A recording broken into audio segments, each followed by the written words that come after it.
So your parents were okay with everything, right? Like Yes. the transition was slow enough for them to slowly accept the fact that you were changing. They were happy because I've always been a happy person. I always have a smile on my face, and they saw It's that true. Islam. She does. And they saw that Islam made me even happier. And the only concern that my mom had was that people would be mean to me if they found out that I was Muslim and when I began wearing the scarf, because she was afraid that someone would say something that would hurt my feelings and I would get upset. That was her only, hesitation in it. And then what happened? And then I moved back from Kuwait, and I said, I love my parents so much that I want this for them. And so I tried my best to be as good a Muslim as I could. So I would talk about prayer, and I would teach them, I would talk about a hadith a day, and I would teach them as much as I could about Islam. By practice, though, not Yes. preaching. No.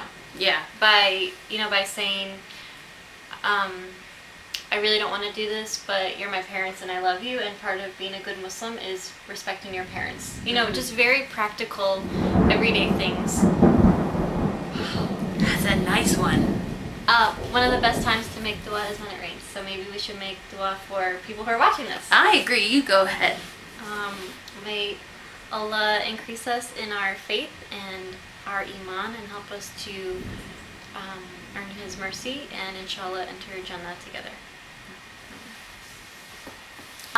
So I teach the kindergarten Sunday school class, some more babies, and my father decided that he wanted to join along, and so for the past 2 years he sat in with the high school class, and it was there he was able to ask some questions, and he continued to learn.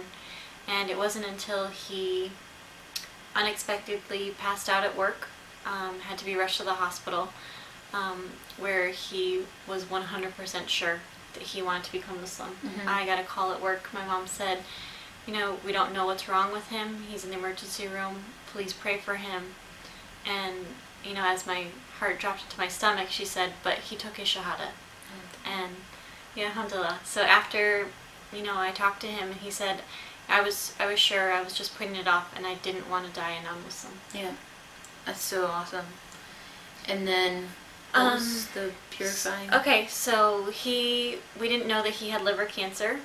This is a man who never drank. He never had hepatitis. So it was a very, very rare liver cancer that doctors really couldn't they were very confused by it. And while he was in the ICU, he memorized Surah Ikhlas. And after reading some of the tafsir of this surah, it's called like a purity surah. And alhamdulillah, he's been cancer free. Alhamdulillah.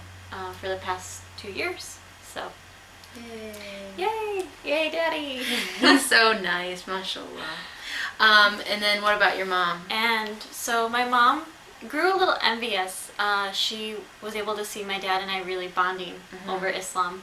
And for a long while, she learned about religion. She brought up... Jake! Stop. She was brought up Catholic. She went to a Wiccan church. And her thoughts have always been out of the box. She's a holistic nurse. She deals with alternative medicine. And the more she began to learn about Islam, the more she would say, this is what I've been looking for. This is what I believe. So, alhamdulillah, after last Ramadan, she accepted Islam. Oh, last Ramadan was a great one. Okay, so what would you say to people who, like me, whose family is not Muslim, and they're not hesitant, but definitely not as open to it? I would say be who you are, but be an even better version of you. Yeah. And let them see that Islam has made you better. Yeah. And let them see that it's made you more respectful. Walaikum salam. Walaikum salam.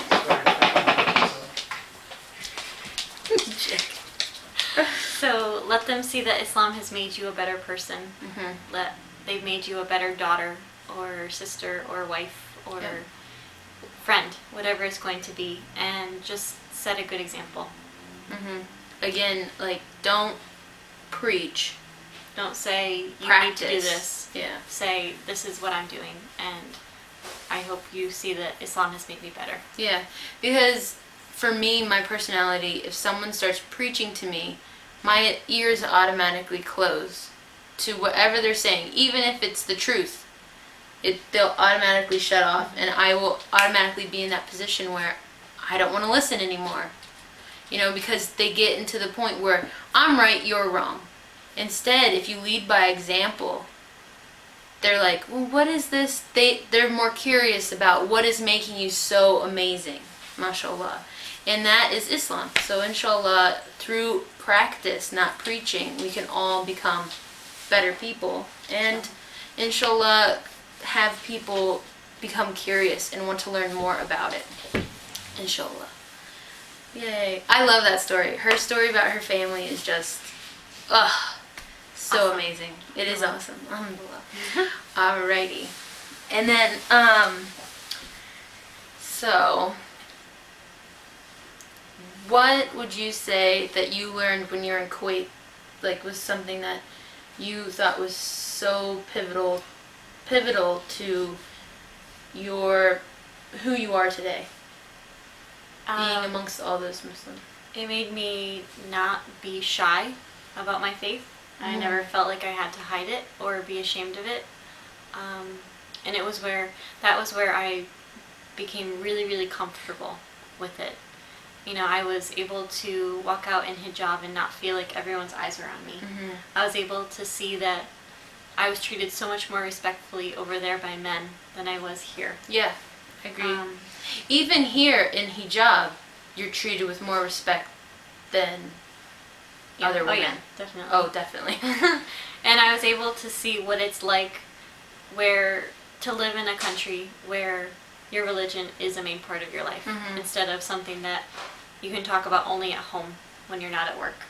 Yep, because the three things you're not allowed to talk about in polite society are religion, politics, and sex. I thought it was money. Really? I always grew up with those three. Okay. Well, we'll add a fourth, money. Money. Which doesn't matter where you are. You shouldn't talk about that anyway. Okay. So it was sort of just living in that so faith-based society. You know, hearing the call to prayer and seeing how people would close up their shops because it was time to pray. And I met some wonderful, wonderful people there. I met a family who I couldn't really communicate with because they only spoke Arabic. I knew their daughter. This is a couple who's in their 70s, and they send almost all of their money to people in Palestine. And just so generous. You know, they would pick me up and have me over for dinner, even though our conversations would just be smiling at each other. And that's the best, isn't it? And then, you know, they took me out and they bought me 2 abayas so that I could feel comfortable. Aww, you know, and that's very sweet. I still have them. I'm going to wear one to Tarawih tonight, inshallah. Oh, yay. You'll have to show me. It's pretty. Okay. Now, just incredibly generous, beautiful people.